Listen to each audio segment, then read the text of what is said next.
You know, I like to rage at a really bad 4K transfer like any other opinionated Bluetuber, but there comes a point in time as a collector, as a movie lover, that when they announce one of my favorite movies of all time or a movie that I really like, and it comes out and it gets a really dull and lackluster transfer, it kind of does the opposite of make me rage. It removes all of my energy from it and it just leaves me depressed. So today we're going to be talking about the 4K releases that were so disappointing it left me depressed. Let's talk about it, man.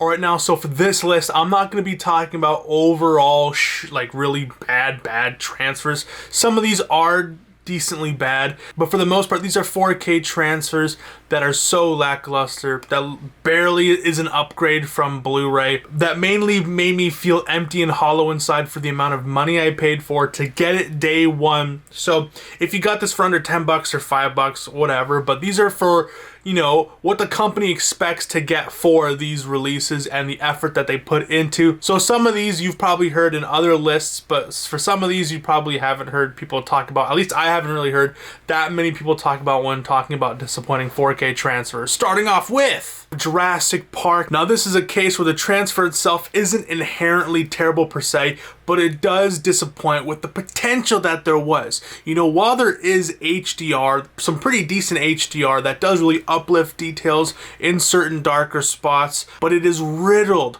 with DVD quality wide shots and extremely soft and outdated CG scenes. Specifically that initial shot where they first discover the dinosaurs and in the wild, and it just looks downright awful. Mainly because I've seen those videos of people who've taken actual 35mm theater reels, like they screened in actual theaters during the 90s, and that looks fantastic. I would expect that level of quality for this 4K transfer. But apparently they did something else. They added DNR, they added all these different kind of things to make it look different, to make it look closer to a home video release, as opposed to that magical 35mm to 4K, which made me fall in love with film. Things like Blade Runner, things like 2001: A Space Odyssey. Those are pure 35, 70mm, you know, 4K scans of camera negatives, or at least of, you know, 35mm screenings.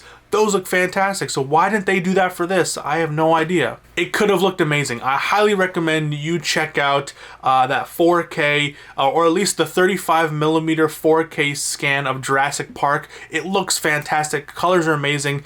But for this 4K release, it doesn't look like that. It looks like a studio kind of release, kind of, you know what I'm trying to say? It looks clean. It doesn't look very magical, if you know what I'm saying. If you've seen a movie that has been screened in 35mm and how fantastic that looks and how just magical it looks, this is what's lacking from this transfer. But I will say, if you are an audiophile, the Dolby Atmos is definitely a huge upgrade. But in my personal opinion, I put more weight on the visual aspect of it, just by my own bias, but also it is a harder sell, you know, because if you bought this day one with the slipcover, it was what, $20, $22, but at my local used like physical media store, The Beat Goes On, I got the entire trilogy for like 10 bucks. So weighing out the odds, it wasn't that much of a visual upgrade. I was left very disappointed, especially for how big this movie is. So it was just sad to see that they did a kind of lackluster visual transfer. Audio, again, fantastic. But if you're a visual guy like me and you love really good image quality, this just, you know, it doesn't really excite me. Another movie that failed to impress me was 2007's 3:10 to Yuma. Another reason why this stings so much was that I had to import it from the United States just to get it. This never got a Canadian release, so after spending a good chunk of change just to get this to me, I was treated with an unimpressive 4K transfer that failed to live to my expectations. Starting off, it doesn't feel sharper than the standard Blu-ray. I mean, I guess if you pause and pixel peep and just zoom, if you like Oh, look at these facial particles. Oh, look at the hair strands. I guess you could take something out of it, but who watches movies like that? Even though I like to pixel peep sometimes, if I'm sitting down to watch a movie, if it's a good transfer, I'll notice it immediately. But this, you had to really just like, get the microscope out and take it up to close to your TV. Oh, I can see the picograms, the microparticles I can see. It's like, who does that? And another disappointment was that this is a modern film made on 35mm. This is during that time, 2007, when people were trying really hard to stay away from 35mm or 75mm, just film in general, and start, filming on actual digital cameras, which don't really heed the same results, especially during that time.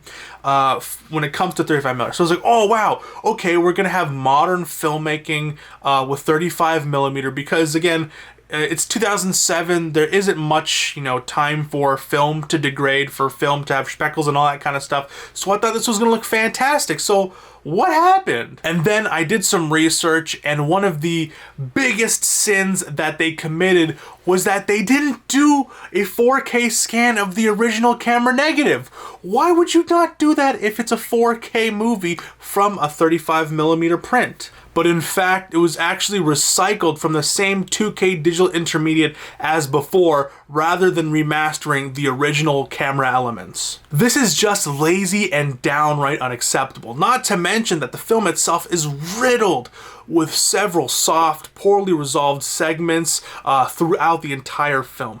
But like Jurassic Park, the audio is fantastic, so there is some saving grace, maybe if you're into audio, with a stellar DTS:X soundtrack and a quite impressive amount of bonus features. Honestly, as a modern 4K release, even in standards with a modern Blu-ray release, it came with quite a bit of special features that really did pique my interest. But besides that, it just, as a 4K experience visually, it just was a big disappointment, especially for the price I paid. Next is Mission Impossible. This is a film that I wasn't really fully aware of. I've never really watched the Mission Impossible films until I got that entire collection set. But then once I realized that none other than the director for Scarface, Brian De Palma, directed this film, I was actually pretty excited to see what all the hype was about, especially for being these newer 4Ks, these newer Mission Impossible 4Ks. A lot of people are saying they're demo worthy, they're demo quality. So I wanted to see where it started from. So what makes this higher on the list compared to the others was that there were actually quite a bit of scenes with fantastic image quality. Things like close-ups were great, but not the entire movie is not just close-ups. So when it comes to the wide shots, there was so many sequences of poor resolution and so many distractingly soft and downright blurry scenes, which doesn't help the case because there are many long tracks, long takes of just open scenes. So like, if it's gonna look that bad, like why? They honestly look DVD quality. There were many times when I compared this to the Blu-ray and I wondered if I mixed up the discs and I couldn't tell on certain parts, which is a big no-no when trying to sell these discs as 4 times sharper than high definition. You're trying to sell this 4K discs to new fans or even fans of old, claiming it's 4 times sharper than HD, when I'm sitting on the couch scratching my head thinking, wait, what is this? Is this a Blu-ray? Is this a 4K? Literally. And then I'm like, okay, maybe at least the Dolby Vision will help it out, but no.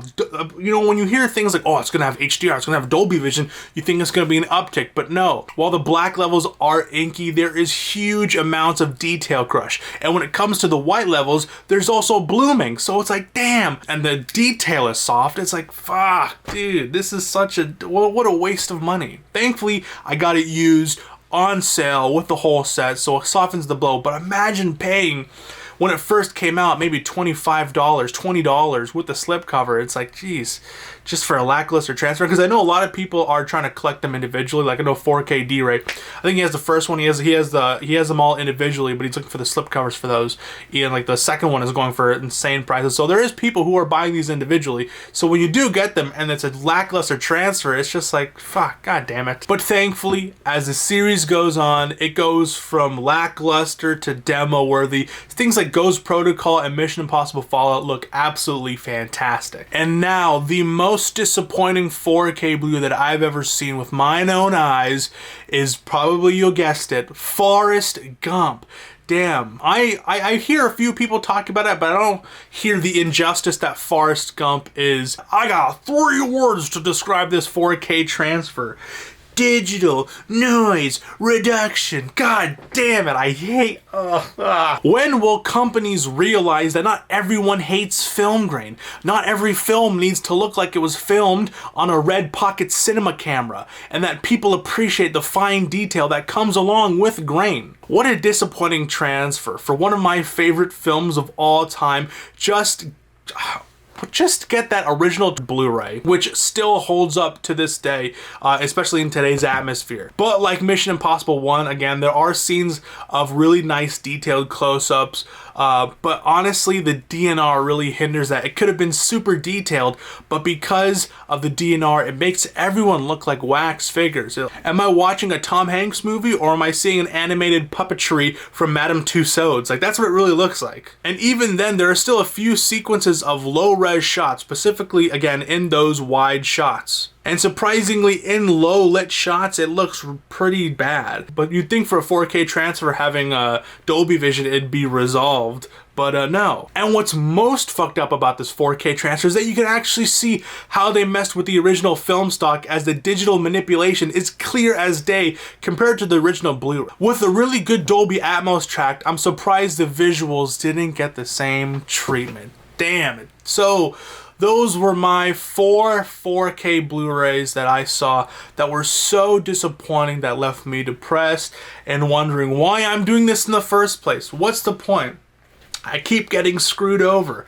My favorite films on 4K are getting bad 4K transfers, and it's just like, oh, well, maybe it'll get a re-transfer, or maybe they'll actually, you know, go to the original camera negative elements, like things like the original Halloween 4K from Lionsgate, I believe, MGM, Lionsgate, one of those companies, and it was lackluster. And then you look at the Scream Factory one, it's pretty good. How many times are we gonna have to sit through a re-release after re-release? Things like Texas Chainsaw Massacre, Drive got a re-release that has a better Dolby Vision transfer. They Live is getting a better, got a better Dolby Vision or Dolby Atmos, or HDR transfer. So it's like, how many times are we gonna get screwed over till people just do it right the first time?